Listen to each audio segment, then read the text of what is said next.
کریے، یہ ہندوستان جہاں 99% عوام مذہب کو مانتی ہے، 1% ہے جو کہ ملحد ہے، اس انڈیا کے اندر جو ویسٹرن کی طرح سے یہ بات کہتے ہیں کہ اس پوری کائنات کا مالک انسان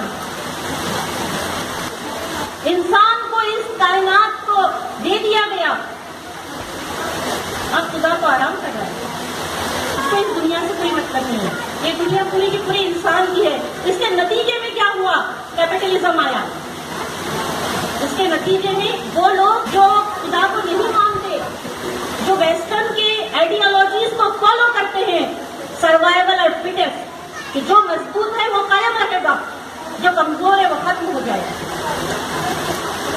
ایک جنگل راج پورے ملک میں پھیلا دیا گیا ہے، اور اس کے نتیجے میں کیا ہو رہا ہے؟ اس کے نتیجے میں یہ ہو رہا ہے کہ مالدار ہوتا جا رہا ہے، غریب سے بدتر ہوتا جا رہا ہے۔ آپ نے دیکھا ہوگا میڈیا پر ایک تصویر نظر آ رہی ہے، ایک آدمی اپنی بیوی کی لاش کو کندھے پر اٹھائے ہوئے چل رہا ہے اور وہ جا رہا ہے شمشان گھاٹ کی طرف۔ اس غریب کی جب بیوی کا انتقال ہو گیا، اس نے ریکویسٹ کی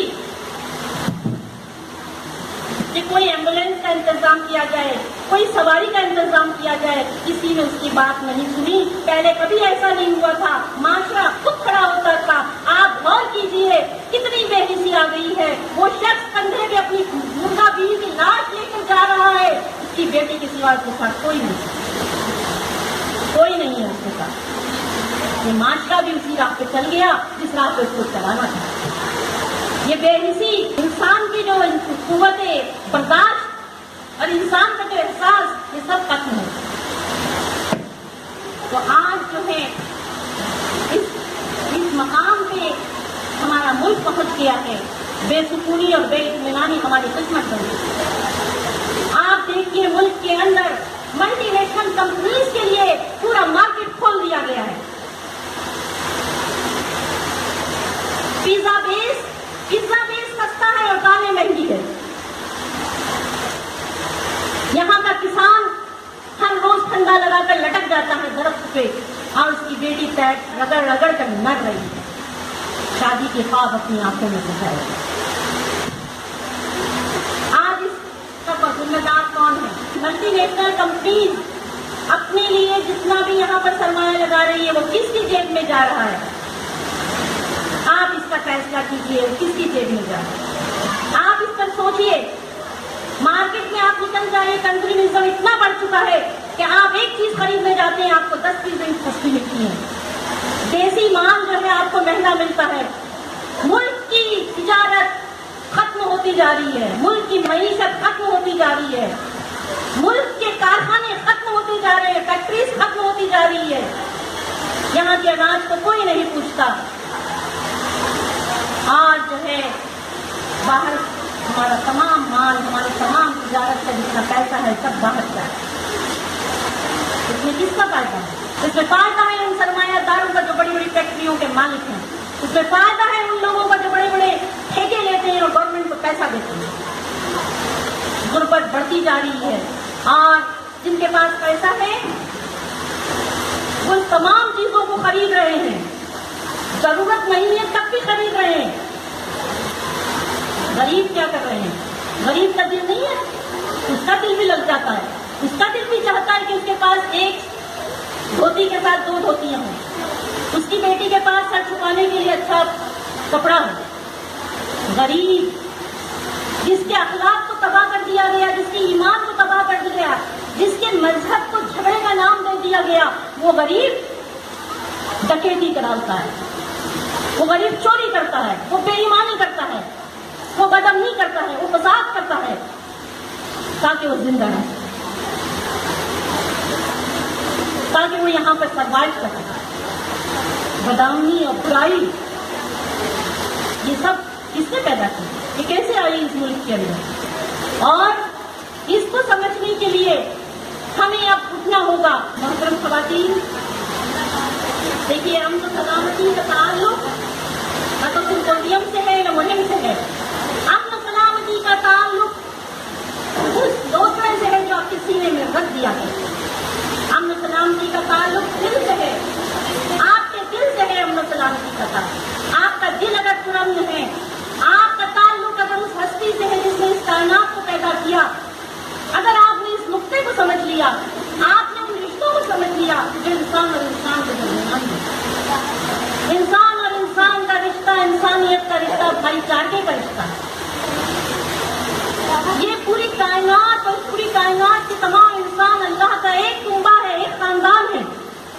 چاہے وہ کسی مذہب سے تعلق رکھتے ہیں۔ اس کو پیدا کرنے والا ایک خدا ہے، وہ ایک ماں باپ کی اولاد ہے۔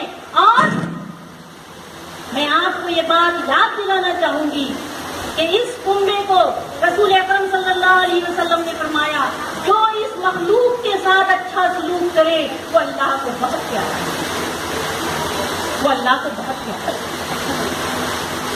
سب ہمارے بھائی ہیں، اور یہ رشتہ جو قائم کیا گیا ہے اسلام کی بنیاد پر، یہ بھائی چارگی کا رشتہ ہے، انسانیت کا رشتہ، بھائی چارگی کا رشتہ ہے، محبت کا رشتہ ہے، امن کا رشتہ ہے۔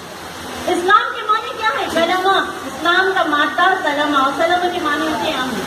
مسلمان وہ ہے جو امن دیتا ہے، جو امن چاہتا ہے، جو امن کو قائم کرتا ہے۔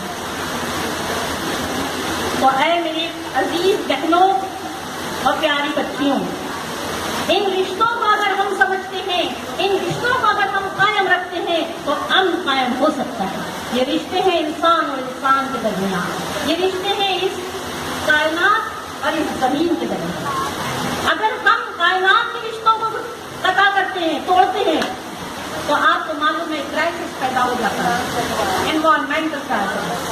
اسی طریقے سے اگر انسان اور انسان کے رشتے کو توڑتے ہیں تو اس کے نتیجے میں فساد پیدا ہوتا ہے، اس کے نتیجے میں بے امنی آتی ہے۔ امن اللہ کی سب سے بڑی نعمت ہے اور سب سے بڑی برکت ہے۔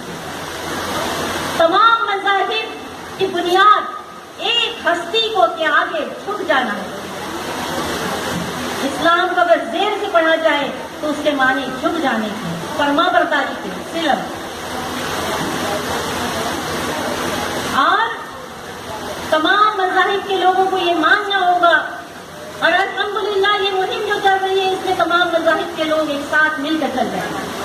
سب جگہ اس کو اپریشیٹ کیا گیا ہے، سب جگہ ہندو، مسلم، سکھ، عیسائی کے جو بڑے بڑے اسکالرس ہیں، جو مذہبی رہنما ہیں، وہ سب اس مہم کے ساتھ ہیں۔ تو امن کو قائم کرنے کے لیے، امن کو پیدا کرنے کے لیے ہر سطح پہ، معاشرے کی ہر سطح پہ، انفرادی طور پہ بھی، اکیلے بھی اور مل جل کے بھی سب کو ایک ساتھ ہونا ہوگا، کیونکہ جنگ خود ہی ایک مسئلہ ہے۔ جنگ کیا مسئلوں کا حل دے گی؟ آگ اور خون آج بخشے گی، ظلم اور اعتراض کل دے گی۔ اس لیے اے شریف انسانوں، جنگ ٹلتی رہے تو بہتر ہے، آپ اور ہم سبھی کے آنگن میں شمع جلتی رہے تو بہتر ہے۔